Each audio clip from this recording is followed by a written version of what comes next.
Bonjour Loïc. Bonsoir Virginie, bonsoir à tous. Il y a quelques heures, Gabriel Attal a reçu tous les recteurs de France pour trouver des solutions face au harcèlement scolaire. Une réunion convoquée en urgence après les révélations de BFM TV ce week-end autour du suicide de Nicolas, 15 ans. C'était le 5 septembre dernier. Des échanges de courriers entre les parents du jeune homme et l'Académie de Versailles ont été rendus publics et on a découvert tout le processus d'inaction, voire de dédain qui a mené à ce drame. Les parents de Nicolas avaient signalé des faits de harcèlement à l'établissement ainsi qu'à l'Académie de Versailles à plusieurs reprises depuis l'automne 2022. Mais face à leur immobilisme, ils avaient manifesté leur mécontentement au rectorat dans cette lettre. Ils y décrivent la violence des attaques, la détresse de leur fils, ils y dénoncent les fausses promesses du rectorat, son silence, et annoncent qu'ils ont déposé une main courante contre les harceleurs, mais aussi qu'ils comptent porter plainte contre l'académie et contre l'établissement. Et voici donc, vous allez le voir, la réponse de l'administration qui a fait énormément réagir depuis samedi, des menaces de poursuites judiciaires pour dénonciation calomnieuse et une injonction, je cite, à adopter une attitude constructive et respectueuse. Mais est-ce que cette lettre a été finalement l'électrochoc que tout le monde attendait ?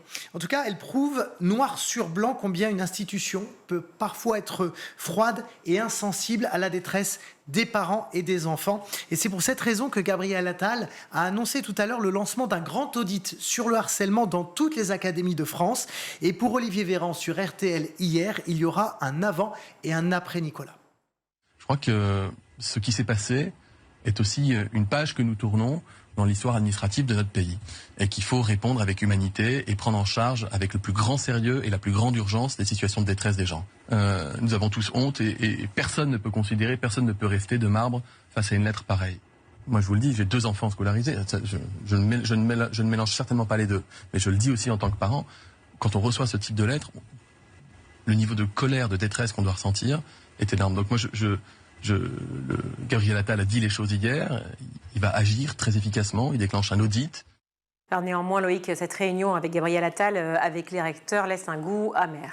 Et oui, puisque la rectrice de l'Académie de Versailles, qui était en poste justement au moment où la lettre polémique a été envoyée aux parents de Nicolas, n'est plus actuellement donc à l'Académie de Versailles. Elle a quitté ses fonctions et la fonction publique pour diriger un grand groupe d'écoles privées.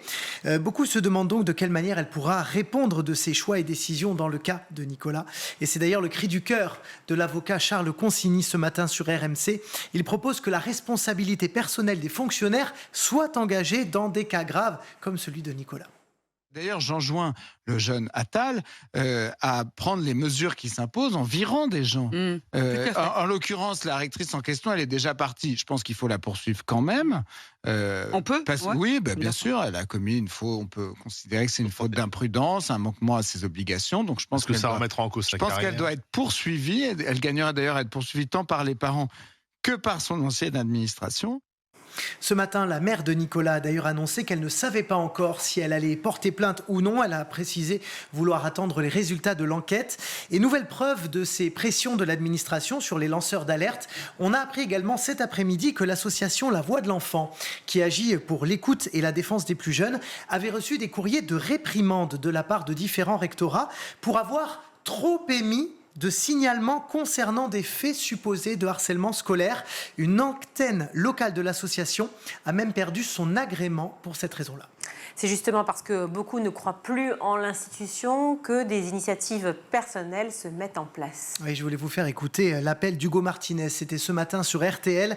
Il préside une association de lutte contre le harcèlement scolaire et il appelle à la création d'une réserve citoyenne sur ce sujet.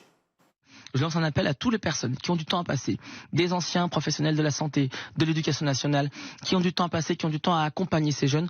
Je les invite à ce qu'on crée ensemble une réserve citoyenne et que la classe politique puisse se mobiliser pour apporter ce cadre et qu'ensemble on puisse apporter une réponse à ces enfants et ces familles. Je ne peux plus supporter d'entendre chaque semaine des familles qui m'appellent et qui me disent « Hugo Martinez, moi je suis obligé de prendre un crédit à la consommation pour que mon enfant soit accompagné. » C'est plus possible. On peut plus vivre dans une société pareille. Et à un moment, il faut que l'arrêter la classe politique, elle se réveille. Et qu'on fasse entendre la souffrance que vivent nos enfants chaque jour. Il faut savoir qu'en 2021, il y a un enfant qui est mort tous les 15 jours en France du harcèlement scolaire. Ça, c'est des chiffres que nous avons, nous, à l'association Hugo Produit, en faisant un comptage, bête et méchant, de tous les cas de harcèlement scolaire connus au grand public. Donc ça se trouve, il y en a même plus. Mais il y a un enfant qui meurt en France tous les 15 jours du harcèlement scolaire et notre classe politique attend et tourne la tête.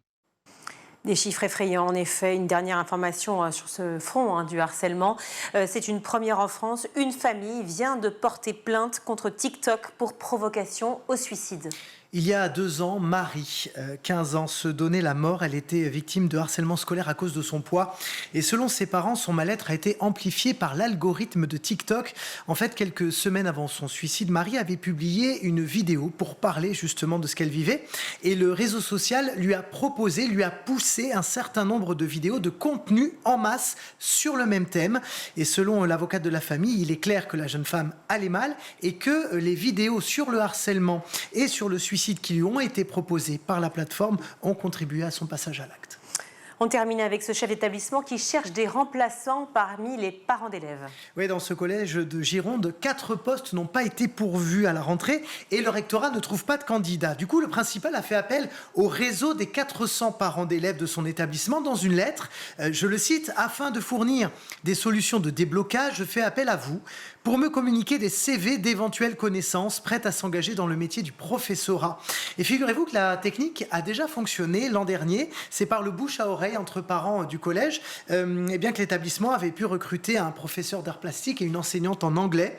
La situation s'explique notamment par la localisation géographique de ce collège qui est éloigné des gares et des autoroutes. En tout cas, on peut dire que le principal ne ménage pas sa peine pour trouver donc des enseignants pour ses élèves.